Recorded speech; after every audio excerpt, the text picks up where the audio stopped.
मशहूर गजल गायक पंकज उधास की आवाज का अफसाना दिल सुनता था और निगाह दोहराती थी।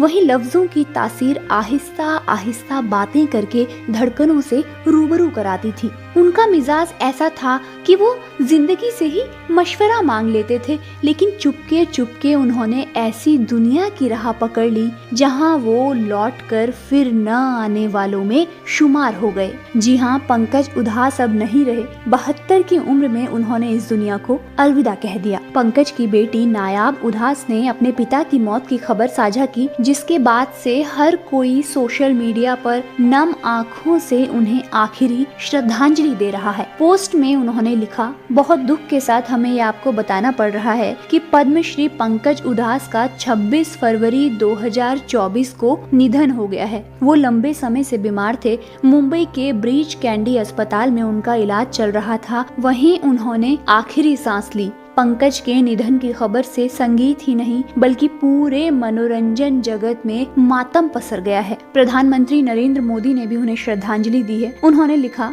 हम पंकज उधास जी के निधन पर शोक व्यक्त करते हैं, जिनकी गायकी कई तरह की भावनाओं को व्यक्त करती थी और जिनकी गजलें सीधे आत्मा से बात करती थी। वो भारतीय संगीत के एक प्रकाश स्तंभ थे, जिनकी धुनें पीढ़ियों से चली आ रही थी। मुझे पिछले कुछ वर्षों में उनके साथ हुई अपनी विभिन्न बातचीतें याद हैं। उनके जाने से संगीत जगत में एक खालीपन आ गया है, जिसे कभी नहीं भरा जा सकेगा। उनके परिवार और प्रशंसकों के प्रति संवेदनाएं। ओम शांति। वहीं मुख्यमंत्री योगी आदित्यनाथ ने अपने पोस्ट में लिखा, प्रख्यात गायक पद्मश्री पंकज उधास जी का निधन अत्यंत दुखद एवं संगीत जगत की अपूर्णीय क्षति है। प्रभु श्री राम से प्रार्थना है कि दिवंगत आत्मा को अपने श्री चरणों में स्थान तथा उनके शोकाकुल परिजनों व प्रशंसकों को ये अथाह दुख सहने की शक्ति दे। केंद्रीय मंत्री नितिन गडकरी ने शोक व्यक्त करते हुए लिखा, मशहूर गजल गायक पंकज उधास जी का निधन हमारे लिए एक बेहद दुखद समाचार है।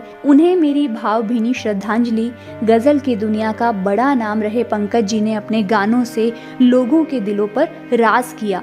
ईश्वर दिवंगत आत्मा को शांति प्रदान करें और परिजनों को ये दुख सहने की हिम्मत दें। पंकज उधास के निधन पर लोकप्रिय गायक और म्यूजिक कंपोजर शंकर महादेवन भी सदमे में हैं। उन्होंने पंकज के निधन को संगीत जगत का बड़ा नुकसान बताते हुए कहा कि इसकी भरपाई कभी नहीं हो सकती। पंकज उधास के निधन से हर कोई दुखी है। गायक सोनू निगम ने भी उनके निधन पर इमोशनल पोस्ट शेयर कर लिखा, मेरे बचपन का महत्वपूर्ण हिस्सा आज हो गया है। श्री पंकज उधास जी, आप हमेशा याद आएंगे। आप नहीं रहे ये देखकर मेरा दिल भर आया है। मशहूर लेखक मनोज मुंतशिर ने लिखा, आपके 3 कैसेट्स ने मुझे पहली बार ये बताया था कि गजल क्या होती है। मेरे जैसे हजारों को कविता और शायरी की तमीज सिखाने वाले पंकज उधास जी, इतनी जल्दी आपका जाना बनता नहीं था। अभी तो बहुत कुछ सीखना था आपसे।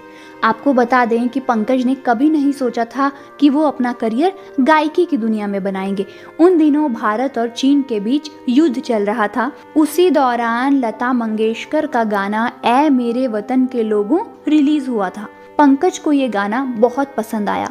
उन्होंने बिना किसी मदद के इस गाने को उसी लय और सुर के साथ तैयार किया। बताया जाता है कि पंकज ने एक कार्यक्रम में ये गाना गाया था। उन्होंने उस दिन अपनी आवाज का जादू ऐसा बिखेरा था कि लोगों की आंखें नम हो गई थी। उस वक्त ऑडियंस में बैठा हर शख्स पंकज की आवाज से युद्ध के दर्द को महसूस कर रहा था। उनके इस गाने को सुनकर ऑडियंस में से उठकर एक व्यक्ति ने पंकज उधास को 51 रुपये इनाम के रूप में दिए थे। एक शो के दौरान पंकज ने खुलासा किया था कि वो अपने किसी भी संगीत कार्यक्रम को शुरू करने से पहले हनुमान चालीसा जरूर पढ़ते हैं। पद्मश्री पुरस्कार से नवाजे जा चुके पंकज को असली पहचान गाने चिट्ठी आई से मिली थी। इसके बाद उन्होंने कई फिल्मों के लिए अपनी रूहानी आवाज दी और कई एल्बम भी रिकॉर्ड किए। पंकज ने भारतीय संगीत को एक नई ऊंचाई दी। अपनी गायकी से दिल छू लेने वाले पंकज उधास सचमुच अपने प्रशंसकों का दिल तोड़ गए हैं। जाते जाते हम यही कहेंगे कि ईश्वर उन्हें अपने श्री चरणों में स्थान दे और उनकी आत्मा को शांति प्रदान करे। ओम शांति।